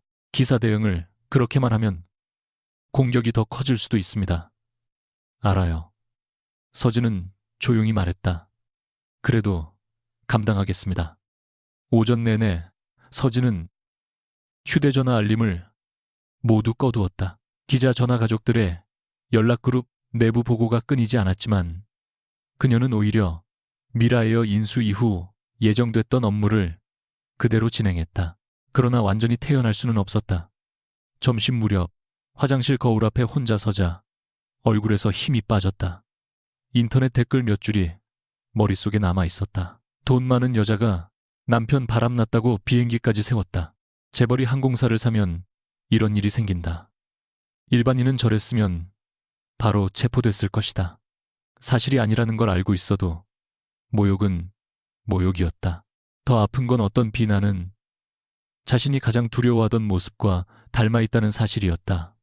권력으로 사람을 시험하고 판단하고 통제하는 여자. 서진은 세면대 가장자리를 잡았다. 그때 문이 열리고 한도윤이 들어오려다 여성 화장실 표시를 보고 급히 멈췄다. 서진이 처음으로 작게 웃었다. 본부장님, 여긴 들어오면 진짜 기사납니다. 도윤은 문 밖에서 무표정하게 말했다. 찾으러 온 건 아닙니다. 옆 회의실 가는 길이었습니다. 거짓말 못하네요. 대표님보다는 덜합니다. 서진의 웃음이 사라졌다. 몇 초 뒤 그녀가 밖으로 나오자 도윤은 벽에 기대고 있었다. 그는 위로 대신 종이컵 커피를 하나 내밀었다. 아무것도 안 드셨다길래 서진이 받아들며 물었다. 이건 동정입니까? 카페 직원이 2잔 잘못 만들었다고 생각하시면 됩니다. 그 직원 이름도 말해봐요. 도윤이 잠시 그녀를 바라보다가 말했다. 그냥 받으십시오. 서진은 커피를 들고 한 모금 마셨다. 아주 평범한 아메리카노였다. 이상하게도 그 평범함이 지금은 좋았다. 그날 오후 독립조사팀은 탑승 기록과 결제 자료, 객실 승무원 진술, 지상직 직원 보고서를 모두 확보했다. 가장 중요한 것은 처음부터 끝까지 남아있는 시스템 로그였다. 윤서진이 내린 지시는 2 승객을 내리라는 명령이 아니었다. 결제 수단과 마일리지 출처를 확인해달라는 요청이었다. 오토로그 신객을 보내고 윤지라우르구로 이후 실제 하차 결정은 지상직 운영 책임자가 내렸다. 첫 번째 이유는 항공권 2장이 승인되지 않은 법인 복지 개정과 이전 제한이 있는 마일리지 조합으로 발권돼 추가 확인이 필요했기 때문이었다. 두 번째 이유는 확인 과정에서 강태욱이 탑승 절차를 반복적으로 방해하며 직원에게 해고를 언급하고 큰 소리로 항의해 정시 출발에 지장을 주기 시작했기 때문이었다. 더 결정적인 자료는 객실 녹취가 아니라 직원들의 실시간 업무 기록이었다. 박소영 승무원은 처음부터 1등석 고객과 일반석 고객을 구분하지 않고 통로 확보를 요청했고, 지상직 직원은 윤서진의 신분을 알기 전에 이미 결제 계정 이상 알림을 확인했다. 조사팀장은 저녁 무렵 도윤에게 비공식적으로 말했다. 지금까지 자료만 보면 최대 주주 지시로 강제 하차했다고 볼 근거가 거의 없습니다. 도윤은 바로 답하지 않았다. 결론은 끝까지 조사하고 내십시오. 대표님을 방어하고 싶지 않으세요? 방어하는 건 제 일이 아닙니다. 도윤의 목소리가 낮아졌다. 사실을 확인하는 게 먼저죠. 같은 시각 서진도 별도 회의실에서 조사팀의 질문을 받고 있었다. 조사위원이 물었다. 강태욱 씨가 배우자가 아니었다면 같은 요구를 하셨겠습니까? 서진은 잠시 생각했다. 쉬운 질문이 아니었다. 그녀는 결국 솔직하게 말했다. 법인 계정 부정 사용 알림을 받다면 확인 요청은 했을 겁니다. 하지만 배우자가 아니었다면 제가 직접 나서지 않고 담당자에게 넘겼을 가능성이 큽니다. 조사위원이 다시 물었다. 그럼 개인 감정이 전혀 없었다고 할 수는 없겠군요. 서진은 고개를 끄덕였다. 없었다고 하면 거짓말입니다. 그래서 제가 조사에서 빠진 겁니다. 강태욱은 상황이 자신에게 불리하게 돌아가고 있다는 사실을 아직 정확히 알지 못했다. 그는 기사 반응만 보고 첫 공격이 성공했다고 판단했다. 오전에는 몇몇 투자자가 연락해왔고 태욱은 그들에게 자신이 오히려 하성과 내부 권력 싸움의 피해자인 것처럼 말했다. 아내가 감정적으로 나오고 있습니다. 이런 사업과는 관계없는 일입니다. 프로젝트는 예정대로 갑니다. 그러나 오후가 되자 분위기가 바뀌기 시작했다. 투자자 한 명이 직접 물었다. 강 대표 하성그룹이 이 사업에 들어오는 거 확실합니까? 태욱은 익숙한 방식대로 모호하게 답하려 했다. 현재 여러 계열사와 협력 가능성을 논의 중입니다. 상대가 즉시 되물었다. 어느 계열사 누구랑요? 태욱은 말을 잇지 못했다. 그동안은 하성과 사위라는 사실만으로도 상대가 알아서 믿었다. 아무도 구체적인 확인을 요구하지 않았다. 하지만 지금은 달랐다. 미라이어 기사 때문에 오히려 그의 관계가 세상에 드러났고 사람들은 처음으로 그가 실제로 무엇을 갖고 있는지 확인하기 시작했다. 더 나쁜 소식은 최나리에게서 왔다. 그녀는 태욱의 사무실로 찾아와 계약서 사본을 테이블 위에 던졌다. 이 프로젝트에서 나 빠질 거야. 태욱이 얼굴을 굳혔다. 지금 빠지면 내 돈도 손해봐. 그래서 정산부터 하자는 거야. 나리야, 오빠가 나한테 하성에서 들어온다고 했잖아. 들어올 가능성이 있다고 했지. 거짓말하지 마. 나리의 목소리가 떨렸다. 나 오빠 좋아했던 것도 맞아. 돈이나 배경 하나만 보고 만났다고 하면 거짓말이야. 그런데 오빠는 내가 뭘 믿고 투자하는지 알고 있었잖아. 그런데도 일부러 말 안 했어. 태욱이 비웃듯 말했다. 너도 얻을 거 있으니까 내 옆에 있었잖아. 나리의 얼굴이 하얗게 굳었다. 몇 초 뒤 그녀가 낮게 말했다. 그래, 적어도 나는 이제 그걸 인정해. 오빠는 언제 인정할 건데? 그날 밤 미라에어 감사위원회는 중간 조사 결과를 이사회에 제출했다. 결론은 예상보다 명확했다. 윤서진이 개인 감정으로 승객 강제 하차를 명령했다는 증거는 없었다. 탑승 보류와 최종 하차는 결제 권한 이상 여부를 확인하는 과정과 승객의 현장 행동에 따라 단계적으로 결정됐다. 동시에 감사팀은 별도의 문제도 지적했다. 최대 주주 당사자가 현장에서 직접 결제 계정 확인을 요청한 것 자체가 향후 논란을 만들 수 있으므로 앞으로는 이해관계 충돌 상황에서 자동으로 독립 담당자에게 넘기는 절차가 필요하다는 내용이었다. 서진은 그 권고까지 그대로 받아들였다. 다음 날 회사는 조사 결과 전체가 아니라 개인정보를 제거한 절차와 시간대별 기록을 공개했다. 오전 10시 14분 결제 이상 감지, 10시 16분 추가 확인 요청, 10시 18분 탑승 보류, 10시 20분 승객 항의와 통로 점유 지속, 10시 22분 최종 하차 결정. 무엇보다 서진의 요청 시각과 지상직의 이상 알림 시각이 함께 공개되면서 상황은 완전히 달라졌다. 그녀가 말을 하기 전부터 시스템은 이미 해당 발권 내역을 문제 거래로 표시하고 있었다. 기자들은 곧 방향을 바꿨다. 처음 기사를 썼던 매체도 후속 기사에서 익명 제보 내용과 실제 기록 사이에 차이가 있다고 인정했다. 도윤은 서진의 집무실에서 화면을 보여주며 말했다. 이제 반박 인터뷰를 하셔도 됩니다. 서진은 잠시 생각한 뒤 고개를 저었다. 안 할래요. 왜요? 내가 억울했다는 이야기만 하면 또 결국 개인 싸움이 되니까. 그녀는 조사 권고안을 들어보였다. 대신 이거부터 시행해요. 임원이나 대주주 관련 민원은 자동으로 별도 승인 절차로 넘기는 규정. 도윤의 눈빛이 조금 달라졌다. 대표님한테 불리한 규정입니다. 그래서 필요한 거죠. 하지만 진짜 반격은 언론이 아니라 태욱의 사업에서 시작됐다. 조사 결과가 공개된 뒤 하성그룹 전략실은 그동안 확인된 자료를 토대로 강태욱 측에 공식 통지를 보냈다. 하성그룹 및 관계사의 명칭 협력 가능성, 가족관계를 투자 유치 자료에 사용할 경우 사전 서면 동의를 받으라는 내용이었다. 이미 배포된 자료 가운데 실제 협의가 존재하지 않는 문구는 즉시 수정하라는 요구도 포함됐다. 그날 오후 태욱이 추진하던 제주 리조트 프로젝트의 주요 투자자 2곳이 재검토를 선언했다.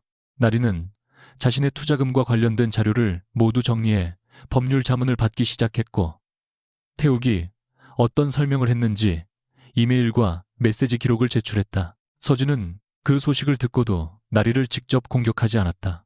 전략실장이 물었다. 최나리 씨가 강태욱 대표와 함께 사업 자료를 만들었다면 책임을 물을 수 있습니다. 서진은 잠시 침묵하다가 말했다. 사실관계 확인하세요. 알고 거짓말한 부분과 태욱 말을 믿은 부분은 구분하고요. 대표님, 개인적으로는 괜찮으십니까? 안 괜찮아요. 서진이 솔직하게 답했다. 그 여자를 보면 아직 화납니다.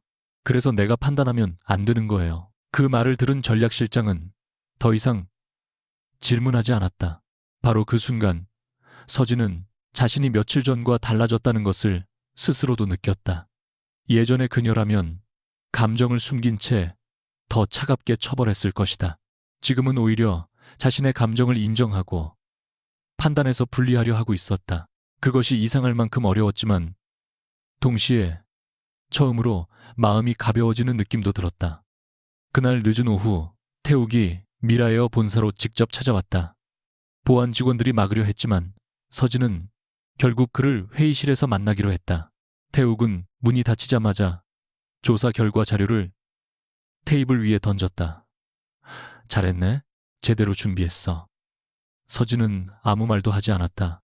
태욱이 비웃듯 말했다. 독립조사감사위원회 시간대별 기록.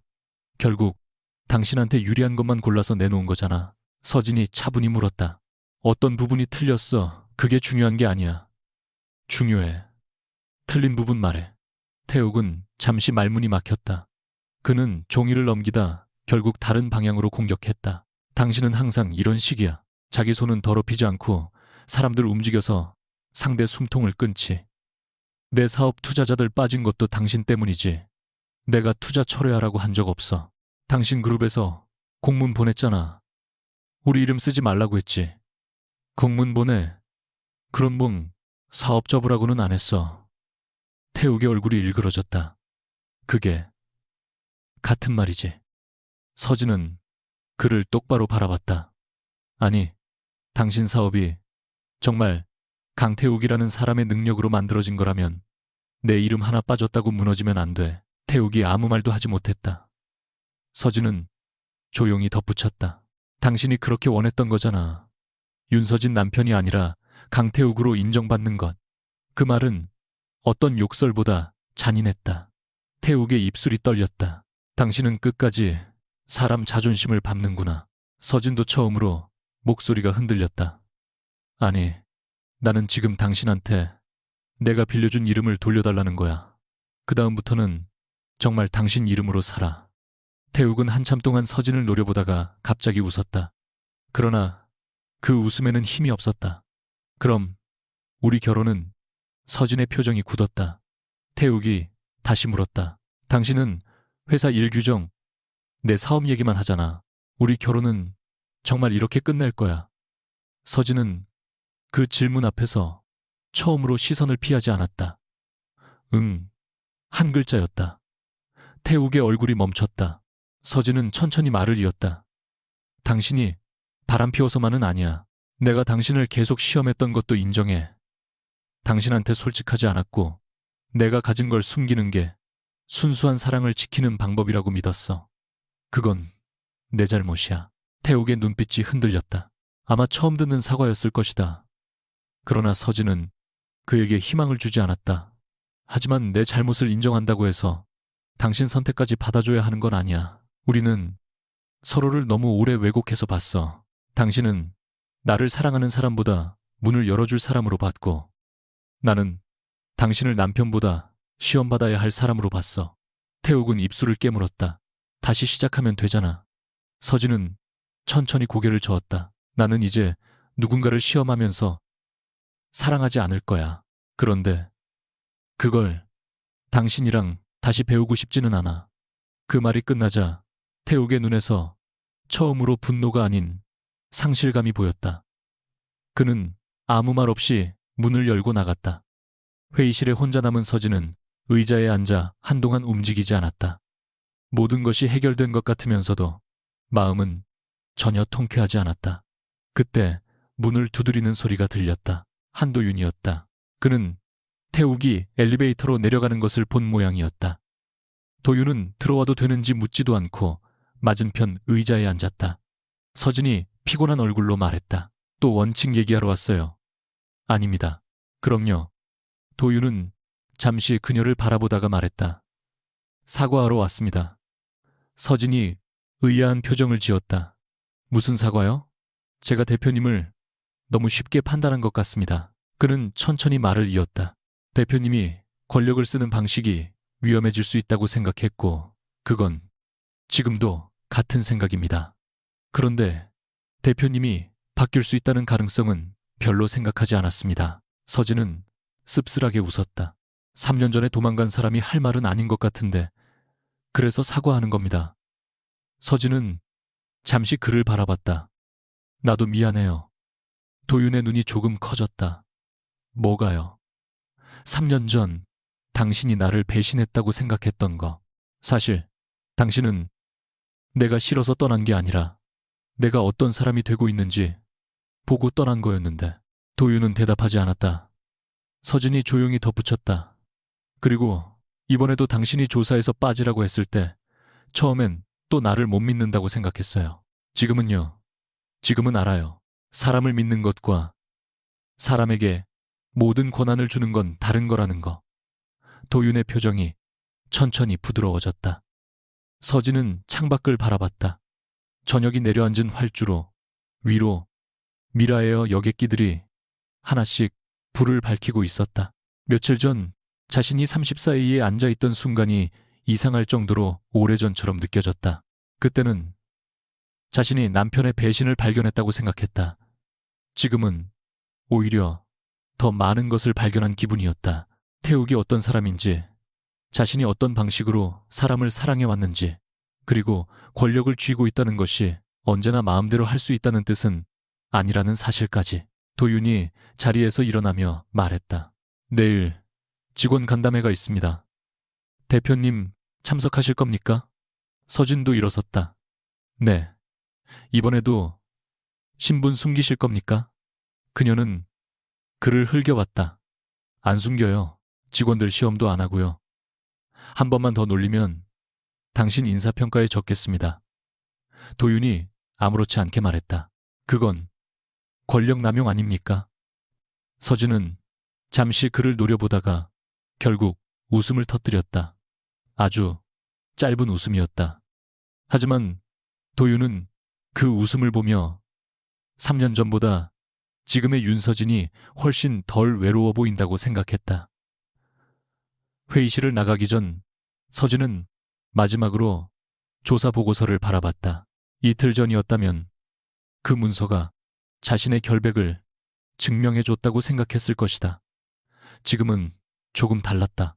그것은 누구의 결백보다도 한 사람이 아무리 강한 권력을 가졌더라도 사실보다 위에 설 수 없다는 증거였다. 서진은 보고서를 덮었다. 그리고 처음으로 자신이 회사의 주인이라는 말보다 더 무거운 문장을 마음속에 떠올렸다. 주인은 마음대로 하는 사람이 아니다. 끝까지 책임지는 사람이다. 강태욱과 윤서진의 이혼 조정은 생각보다 조용하게 진행됐다. 세간에서는 재벌가 이혼이라는 이유만으로 거액의 위자료와 지분 싸움이 벌어질 것이라고 예상했지만 서진은 처음부터 요구사항을 단순하게 정리했다. 혼인 기간 중 형성된 공동재산은 법률상 기준에 따라 나누고 태욱이 개인적인 목적으로 사용한 하성계열사의 복지 계정과 법인 혜택은 확인된 범위 안에서 반환하며 리조트 사업과 관련해 발생한 채무와 투자 책임은 각 계약, 당사자가 직접 부담하는 것이었다. 태욱은 처음에는 믿지 못했다. 조정실에서 서류를 내려다보다가 서진에게 물었다. 이게 다야? 서진은 변호사 옆에 앉아 차분하게 대답했다. 뭐가 더 있어야 해? 당신 마음이면 내 회사 지분까지 문제 삼을 수도 있잖아. 당신 회사는 당신이 만든 거야. 내가 투자한 부분과 법적으로 얽힌 부분만 정리하면 돼. 태욱은 잠시 그녀를 바라봤다. 나를 망하게 만들 생각은 없는 거야. 서진은 고개를 저었다. 당신을 망하게 만드는 게 내 목표였던 적 없어. 당신이 내 이름 없이도 살아보게 만드는 게 필요하다고 생각했을 뿐이야. 그 말에 태욱은 쓴 웃음을 지었다. 예전 같았으면 모욕으로 받아들였을 문장이었다. 이제는 아니었다. 지난 몇 주 동안 그는 투자자들이 하나둘 떠나는 모습을 보았고 하성이라는 이름이 빠진 뒤에도 남는 사람들이 누구인지 처음으로 확인했다. 숫자는 크게 줄었지만 완전히 사라지지는 않았다. 자신의 사업 아이디어 자체를 믿어주는 사람도 있었다. 다만 그들에게는 이전처럼 과장된 약속이 통하지 않았다. 태욱은 처음으로 자신의 회사 설명회에서 하성그룹이라는 이름을 단 한 번도 꺼내지 않았다. 그 변화가 너무 늦게 찾아왔다는 사실만이 씁쓸했다. 최나리 역시 태욱의 곁을 떠났다. 그러나 그녀의 퇴장은 누군가에게 쫓겨나는 방식은 아니었다. 나리는 자신이 투자한 리조트 프로젝트와 관련한 자료를 전부 정리해 법률 자문을 받았고 자신이 알고 참여한 부분과 태욱의 말을 사실로 믿었던 부분을 구분해 진술했다. 그녀가 책임에서 완전히 자유로운 것은 아니었다.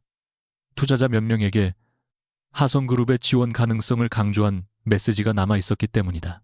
나리는 일부 손실을 감수하고 자신의 지분을 정리해야 했다.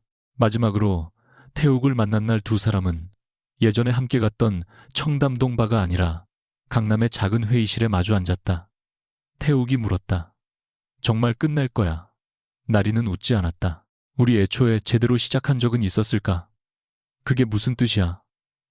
나는 오빠가 보여준 미래를 좋아했고 오빠는 내가 오빠를 성공한 사람처럼 바라보는 걸 좋아했어. 서로 필요한 걸 상대에게서 받지.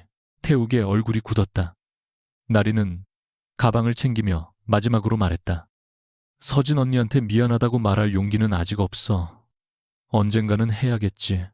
그런데 적어도 이제 남의 자리를 빼앗으면 내가 높은 곳에 올라가는 거라고 착각하진 않을 거야.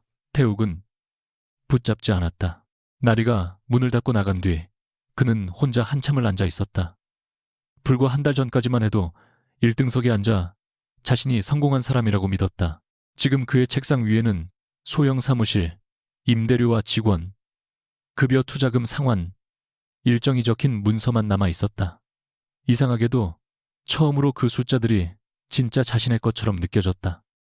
미라에어에서는 더 큰 변화가 시작됐다. 서진은 인수 후 첫 전사 간담회에 정식으로 자신의 이름과 직책을 밝히고 참석했다. 직원들은 이전처럼 그녀를 몰래 평가하러 온 사람으로 바라보지 않았다. 오히려 너무 많은 시선이 자신에게 집중되는 상황이 서진에게는 더 불편했다. 무대 위에 오른 그녀는 준비된 원고를 잠시 내려다보다가 결국 접어 테이블 위에 놓았다. 제가 인수 첫날 일반석을 이용한 이유는 현장을 직접 보고 싶어서였습니다. 당시에는 그게 가장 정확한 방법이라고 믿었습니다. 회의장은 조용했다. 하지만 지금은 생각이 조금 달라졌습니다. 대표가 누구인지 숨겨야만 진짜 모습을 볼 수 있는 조직이라면 문제는 직원이 아니라 조직에 있습니다. 몇몇 직원들이 서로를 바라봤다. 서진은 말을 이었다. 앞으로 비공개 신분평가를 정례적으로 운영하지 않겠습니다. 대신 고객 민원 직원 제안 현장 보고를 대표이사실까지 직접 연결하는 채널을 만들겠습니다. 그리고 좌석 등급이나 회원 등급 때문에 직원이 규정을 무시하도록 압박받는 일이 없게 하겠습니다. 객석 한쪽에 앉아있던 박소영 승무원은 그 말을 듣고 천천히 고개를 들었다. 서진은 그녀를 발견하고 잠시 시선을 멈췄다.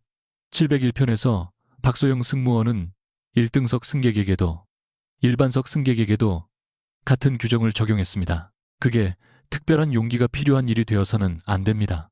원칙을 지킨 직원이 불이익을 걱정하지 않는 회사를 만드는 게 경영진의 책임입니다. 박수가 시작됐다. 처음에는 몇 명뿐이었지만 곧 회의장 전체로 퍼졌다. 서진은 그 소리를 들으며 처음으로 누군가의 박수를 시험의 결과가 아니라 신뢰의 시작으로 받아들였다. 한도윤은 그날 이후 더 바빠졌다. 새로운 운영체계를 실제 현장에 적용하는 책임이 대부분 그에게 넘어왔기 때문이다. 서진은 그에게 특별한 직함이나 지분을 주지 않았다. 오히려 기존보다 더 명확하게 권한을 분리했다. 서비스 운영과 안전 관련 사항에는 대표이사도 임의로 개입하지 못하도록 규정했고 도윤에게 해당 영역에 독립적인 결정권을 부여했다. 어느 날 저녁 도윤은 회의가 끝난 뒤 서진의 집무실로 들어와 서류 한 장을 책상에 내려놓았다. 이건 너무합니다. 서진이 고개를 들었다. 뭐가요? 대표가 서비스 운영회의에 참석하려면 사전 요청서를 내라는 규정, 한 본부장님이 만든 초안인데요. 제가 대표님이 그대로 승인할 줄은 몰랐습니다. 그럼 왜 만들었어요? 도윤은 할 말을 잃은 듯 그녀를 바라봤다. 서진이 웃으며 말했다. 원칙은 사람 봐가면서 적용하는 거 아니라고 누가 그러던데. 도윤도 결국 웃었다. 두 사람 사이에는 예전과 다른 편안함이 생겨 있었다. 하지만 누구도 먼저 관계를 규정하려 하지 않았다. 서진은 이혼 절차가 완전히 끝나기 전에 새로운 사랑으로 자신의 상처를 덮고 싶지 않았고 도윤 역시 그런 그녀를 재촉하지 않았다.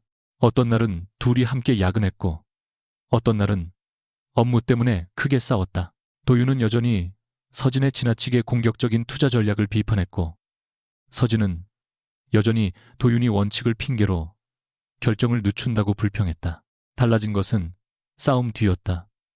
예전에는 상대의 행동을 해석하고 혼자 결론을 내렸지만 이제 서진은 직접 물었다. 왜 그렇게 생각해요? 그리고 도윤도 대답했다. 설명하고 듣고 다시 말하는 일은 사람을 시험하는 것보다 훨씬 느렸지만 이상하게도 더 오래 남았다. 몇 달 뒤 태욱은 마지막 정산금을 하성 파트너스 계좌로 직접 송금했다. 법인 복지 계정과 마일리지 부정 사용으로 확인된 금액이었다. 금액 자체는 그의 인생을 무너뜨릴 정도는 아니었지만 그에게는 의미가 컸다. 그는 송금 확인서를 한참 바라보다가 서진에게 짧은 메시지를 보냈다. 모두 정리했어. 미안했다. 서진은 화면을 오래 바라봤다. 예전의 자신이라면 답장을 보내기 전에 그 문장의 숨은 의도부터 찾았을 것이다. 정말 미안한 건지, 다시 관계를 만들고 싶은 건지, 자신에게 좋은 인상을 남기려는 건지. 하지만 이번에는 그럴 필요가 없다는 생각이 들었다. 그녀는 짧게 답했다. 확인했어. 앞으로는 당신 이름으로 잘 살아. 몇 분 뒤 태욱에게서 답이 왔다. 이번에는 그래 보려고. 그것이 두 사람의 마지막 사적인 대화가 되었다. 서진은 휴대전화를 내려놓고 혼자 창밖을 바라봤다. 이상하게 눈물이 나지는 않았다. 대신 오래 붙들고 있던 무언가를 내려놓은 기분이었다. 태욱을 용서했다고 말할 수는 없었다. 자신이 받은 상처가 사라진 것도 아니었다. 다만 이제 그의 잘못을 품고 살아갈 이유도 없었다. 이혼 서류에 마지막 서명이 완료된 날에도 서진은 회사에 정상 출근했다. 누구도 꽃을 보내지 않았고 가족들도 거창한 위로를 하지 않았다. 서진이 원하는 방식이었다. 오후에는 미라에어 서비스 개선 보고서를 읽었고 저녁에는 직원 제안 게시판에서 일반석 승객을 위한 수화물 안내 개선 의견을 직접 확인했다. 삶은 놀랍도록 평범하게 계속되고 있었다. 겨울이 시작될 무렵 미라에어의 제주 노선 서비스 만족도 보고서가 올라왔다. 항공사 전체가 극적으로 달라진 것은 아니었다. 지연은 여전히 발생했고 고객 불만도 사라지지 않았다. 하지만 몇 가지 수치는 분명히 좋아지고 있었다. 무엇보다 직원들이 상급자의 보복을 걱정하지 않고 현장 문제를 보고하는 비율이 크게 높아졌다. 서진은 보고서를 들고 도윤의 사무실로 찾아갔다. 문을 열자 그는 노트북 화면에서 눈도 떼지 않은 채 말했다. 노크는 어디 가셨습니까? 서진은 문을 다시 닫았다가 밖에서 2번 두드린 후 다시 들어왔다. 됐어요. 도윤이 웃음을 참으며 말했다. 대표님이 이렇게 말을 잘 듣는 분인 줄 몰랐습니다. 지금 나갈까요? 앉으십시오. 서진은 보고서를 그의 책상 위에 내려놓았다. 직원 신고책에 효과 있는 것 같아요. 도윤은 자료를 읽고 고개를 끄덕였다. 대표님이 안 숨어 다녀서 더 좋은 것 같습니다. 그 얘기 평생 할 거예요. 아마도요. 서진이 그를 흘겨보다가 문득 물었다. 한 본부장님은 나 왜 그렇게 싫어했어요? 도윤의 손이 멈췄다. 갑자기 그 질문은 왜 합니까? 예전에는 대답 안 해줬잖아요. 도윤은 잠시 고민하다가 의자에 기대 앉았다.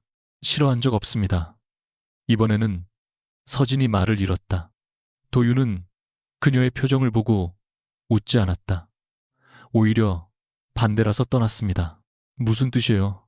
대표님이 사람을 시험하는 방식이 싫었고 제가 계속 옆에 있으면 언젠가 저도 대표님에게 인정받으려고 그 시험에 매달릴 것 같았습니다. 서진은 가만히 그를 바라봤다. 그러니까 내가 좋아서 도망갔다는 말이에요. 도윤이 한숨을 쉬었다. 그렇게 단순하게 정리하지 마십시오. 이미 정리됐는데요. 여전히 남의 말 편집하는 습관은 그대로군요. 두 사람 사이에 짧은 웃음이 흘렀다. 그러나 그 웃음 아래에는 3년 동안 말하지 못했던 감정이 천천히 모습을 드러내고 있었다. 며칠 뒤 서진은 제주 지점에 새 서비스 교육 프로그램을 확인하기 위해 다시 701편에 올랐다. 이번에는 일반석이 아니었다. 그렇다고 전용기도 아니었다. 업무 일정 때문에 비즈니스석을 정상적으로 예약했고 예약 정보에는 미라에어 대표이사 윤서진이라는 이름과 직책도 그대로 등록돼 있었다. 탑승구 직원들은 긴장했지만 과하게 고개를 숙이지 않았다. 서진도 그들을 시험하려 하지 않았다. 오늘 지연 가능성 있나요? 그녀가 묻자 직원은 솔직하게 답했다. 제주 쪽 연결편 상황 때문에 10분 정도 늦어질 수 있습니다. 서진은 고개를 끄덕였다. 승객 안내 먼저 부탁드릴게요. 뒤에서 목소리가 들렸다. 많이 발전하셨네요. 돌아보니 도윤이 작은 여행 가방을 끌고 서 있었다. 서진이 눈을 가늘게 떴다. 오늘 제주 일정 없지 않아요? 없습니다. 그럼 왜 왔어요? 도윤은 탑승권을 보여줬다.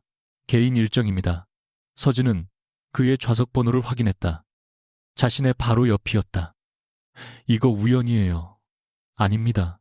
너무 당당한 대답에 서진이 웃었다. 두 사람은 나란히 비행기에 올라탔다. 몇 달 전 태욱과 나리가 앉았던 1등석 구역을 지나갈 때 서진은 잠시 걸음을 늦췄다. 이상하게 아무 감정도 들지 않았다. 그곳은 더 이상 배신이 시작된 장소가 아니었다.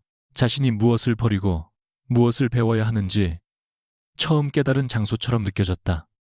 비행기가 이륙한 뒤 도윤은 한동안 업무 이야기를 하지 않았다. 서진이 먼저 이상하다는 듯 물었다. 오늘 왜 조용해요? 업무 일정 아니라면서요. 그럼 개인적으로 할 말 있어요.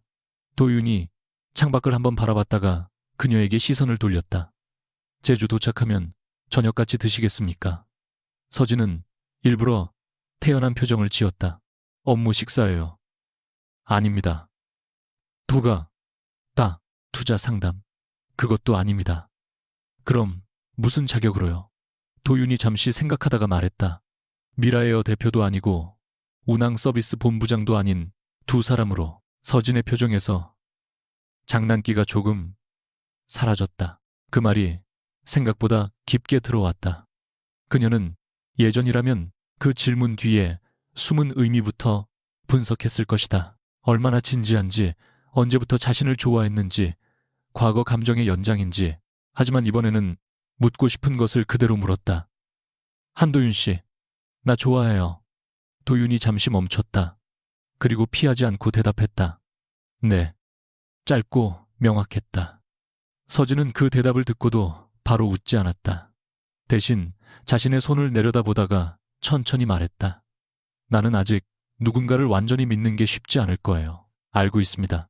가끔 또 혼자 판단할 수도 있고. 그때 제가 말하겠습니다. 기분 나쁘게 아마도요. 그제야 서진이 웃었다. 그래도 시작할래요. 도윤이 되물었다. 대표님은요.